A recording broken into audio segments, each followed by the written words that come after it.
আজ আমরা বানাবো ড্রাই ফ্রুটসের লাড্ডু, যেটা আমি সুগার মানে চিনি বা গুড় কিছুই ব্যবহার করব না। আর এটার ইমিউনিটি পাওয়ার এত ভালো, বাচ্চারা খেলে, বাচ্চারা কেন সকলের জন্যই খুবই ভালো আর ভীষণই এনার্জি দেবে এই লাড্ডুটা। নমস্কার বন্ধুরা, আসুন শিখে নিই আজকের রেসিপি ড্রাই ফ্রুটস লাড্ডু। প্রথমেই আমি গ্যাসটা জ্বালিয়ে আমি এখানে একটা ফ্রাই প্যান বসিয়ে দিলাম। আমি 1/4 কাপ নিয়ে নিলাম। এটা কিসের সিড বলুন তো? একদম ঠিক, এটা হচ্ছে পামকিনের সিড, মানে কুমড়োর যেটা শুকনো বীজ। এটাকে আমি 4 মিনিট একদম আঁচটা কমিয়ে এটাকে ভালো করে রোস্ট করে নিলাম। এখন আমি এখানে নিয়ে নিলাম সানফ্লাওয়ারের বীজ, মানে সূর্যমুখীর বীজ।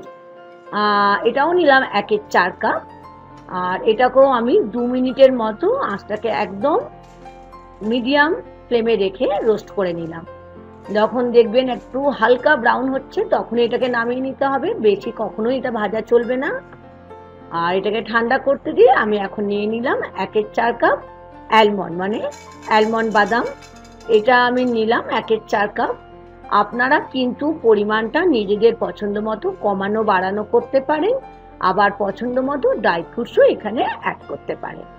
এটাকেও আমি একটু ড্রাই রোস্ট করে দেওয়ার পরে আমি এখানে নিয়ে নিলাম পেস্তা নিলাম 2 চামচের মতো। বেশ ভালো করে ড্রাই রোস্ট করে নিলাম 2 মিনিটের মতো। আবার এটাকে আমি একটা জায়গায় রেখে ঠান্ডা করতে দিলাম। এখন আমি এখানে নিচ্ছি 1/4 কাপ, যেটার ওজন হচ্ছে 25 গ্রাম কাজু বাদাম। সেটাকে হালকা ড্রাই রোস্ট করে নিতে হবে, কিন্তু এটা খেয়াল রাখতে হবে কোনো ড্রাই ফ্রুটস কিন্তু অতিরিক্ত রোস্ট করা চলবে না, ব্রাউন কালার কিন্তু আসা যাবে না। কাঁচা গন্ধটা চলে গেলে আমরা এটাকে নামিয়ে নেব। এটাও 1 থেকে 2 মিনিটের মতো আমি ড্রাই রোস্ট করে নিলাম। আর আবারও এটাকে ছড়িয়ে ঠান্ডা করতে দিলাম। প্রত্যেকটা কিন্তু জিনিস মানে ড্রাই ফ্রুটসগুলো আমাদের কিন্তু ঠান্ডা করতে হবে। এখন আমি এখানে ছোট চামচের 2 চামচ নিয়ে নিলাম পোস্তটাকে হালকা ড্রাই রোস্ট করলাম। এটা 1 মিনিটেরও কমই লাগবে। খুব সুন্দর একটা যখন গন্ধ বের হবে তখন আমি এটাকে দেখুন একটা জায়গাতে নিয়ে নিলাম। এখন আমি ড্রাই ফ্রুটসের জন্য তো চিনি গুড় তো কিছুই ব্যবহার করছি না, বললাম না। এটাতে আমি খেজুর ব্যবহার করছি। আমি এখানে সিডলেস খেজুর নিয়েছি। আপনারা যদি মানে বীজ শুদ্ধ নেন তাহলে বীজটাকে বের করে এখন ছোট ছোট করে কেটে নেবেন। এখন একটা মিক্সি জার নিয়ে নিয়েছি, 200 গ্রামের মতো আমি এখানে খেজুর নিয়েছি।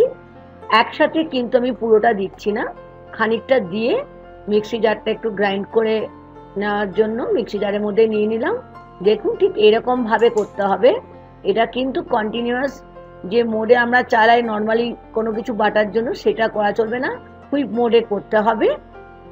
মানে কি একটু চালিয়ে একটু বন্ধ করতে হবে, একটু চালিয়ে একটু বন্ধ করতে হবে, ঠিক আছে?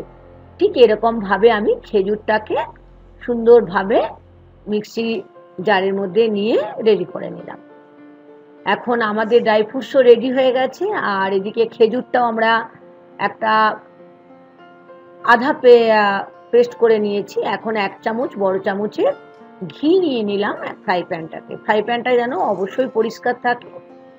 তারপরে আমি নিয়ে নিচ্ছি 1/4 কাপ কালো কিশমিশ, তার সাথে নিলাম 1/4 কাপ ক্র্যানবেরি, আর নিচ্ছি অ্যাপ্রিকট আর ফিগ 2 চামচ করে। আমি এখানে কালো কিশমিশ ব্যবহার করেছি। আপনাদের ইচ্ছে হলে কিন্তু আপনারা যেটা নর্মাল যে কিশমিশটা সাদা বা লালচে যেটাই বলুন সেটা ব্যবহার করতে পারেন।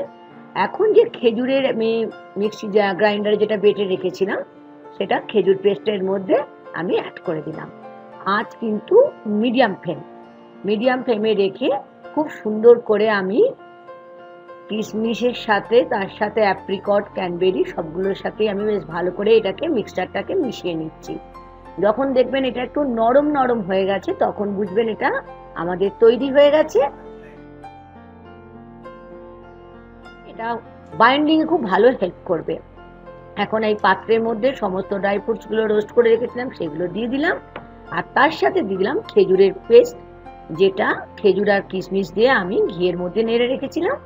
উপর থেকে ছড়িয়ে দিলাম পোস্ত, যেটা আমি ভেজে রোস্ট করে রেখেছিলাম। এখন কিন্তু ভীষণই ইম্পর্টেন্ট কাজ যেটা আমাদের করতে হবে, খুব ভালো করে কিন্তু মেশাতে হবে। সমস্ত ড্রাই ফ্রুটসগুলো যেন এর মধ্যে বেশ ভালো করে একদম মিশে যায়।